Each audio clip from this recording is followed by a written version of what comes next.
What's happening, Internet? Sean here, Mahalo.com. Now, in our previous step, we talked about what makes good RAM and where to buy RAM and what kind of RAM we can use in our computer. Now, in this step, I'll show you how to physically install that RAM into our computer. So, let's check it out. Now, you have your stick of RAM, and maybe you have, let's say, old RAM you want to remove. So, let's say, for instance, these are 1 gig sticks of RAM, and I have 4 gig sticks of RAM I'd like to install. So, to install and remove RAM, you'll use these clips here on the outside. So press down on the clip. You can go one side or the other, both at the same time. And then for grabbing your RAM, you want to make sure you grab it from the outside edges, just like that, so that you don't shock anything and fry your RAM. Now, the installation of RAM is just as simple. So you want to make sure you get it in the slot here on one side, and then in the slot on the other side. So now that it's seated, we'll push down on one side, push down the other side. So you hear it click. And those two arms will go up and snap that RAM into place.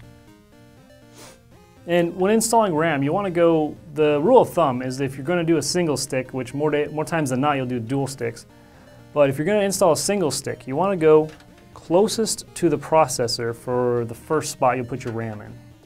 And one other thing, guys, the reason I have this wacky wristband thing is because it's a electrostatic discharge wristband, because I'm grounded via the wristband to my ESD mat to a ground. So the reason I have it is so you don't shock your RAM and kill it or fry your RAM. So depending on how much RAM you're going to install or be removing, or if it's your own RAM, or if it's somebody else's, you might want to think about getting your own ESD wristband mat.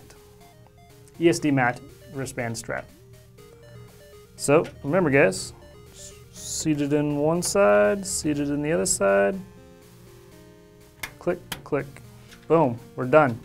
Alright guys, and just a reminder, this video is one step in the process of elimination to finding out why your PC is running so slow. So if you just stumbled upon this video, you might want to go to step 1, and that'll be in the description of this video. And remember guys, you can send any of your problems to me for viruses, spyware, and PC performance that I haven't covered in this series. Just send those to requests@mahalo.com, and remember, only you can prevent spyware, viruses, and all that bad stuff on the internet.